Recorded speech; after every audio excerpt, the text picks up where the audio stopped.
Je m'appelle Laurent Tefelec, je suis chef d'exploitation agricole en entreprise individuelle. J'ai été diplômé d'un TECMER en 92 et d'une formation complémentaire en 95. Après l'obtention de mon diplôme, j'ai principalement travaillé dans la région, en transformation des produits de la mer, en commercialisation aussi, j'ai travaillé un peu en mareyage à Cherbourg. Et puis ensuite j'ai continué cette activité de commerce en région parisienne avec des produits congelés d'importation. Et à la suite de quoi j'ai monté ma première entreprise, une petite pisciculture que j'ai gardée pendant 4 ans. Et c'est au terme de ces 4 ans que j'ai commencé à voyager. Je suis parti en Guadeloupe en premier, faire de la crevette. Et puis j'ai continué en République dominicaine et ensuite en Nouvelle-Calédonie.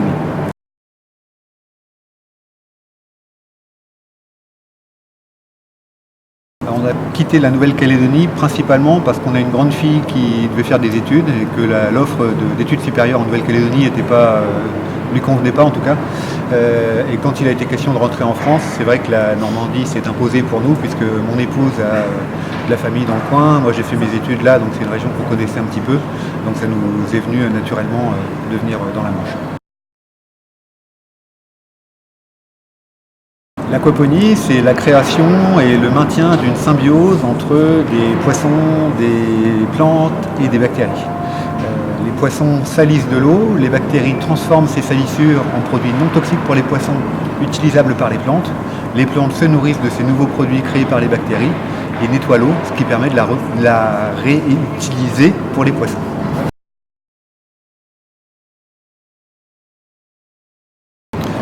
La ferme est originale parce que d'abord il y a peu de fermes en France, il doit y avoir une grosse demi-douzaine de fermes aujourd'hui. Et puis ça reste quand même une activité, encore un mode de production qui est très peu connu, très mal connu. Et donc ça crée évidemment beaucoup d'intérêt auprès du public par exemple. Il y a deux différences principales entre l'aquaculture et l'aquaponie. La première, c'est qu'en aquaponie, on est sur un circuit très fermé. On est rarement aussi fermé en aquaculture, même recirculé. Et l'autre aspect, c'est qu'on produit évidemment des végétaux, ce qui n'est pas le cas habituellement en aquaculture, pour éliminer les nitrates.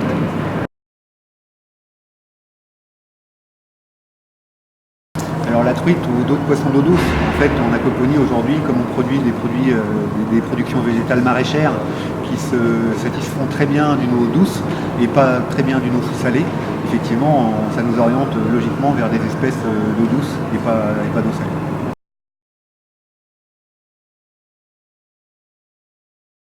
Aujourd'hui, on est vraiment au tout début de l'activité, donc le premier objectif, c'est évidemment d'augmenter un petit peu la quantité de ma clientèle pour pouvoir écouler toute ma production. Et puis le deuxième aspect qui est très important pour mon épouse et moi, c'est de servir d'exemple, de réussir à montrer à d'autres porteurs de projets comment ça peut marcher, que c'est possible, et éventuellement si nous on s'est trompé, pourquoi on s'est trompé, de rendre ça plus facile pour les projets.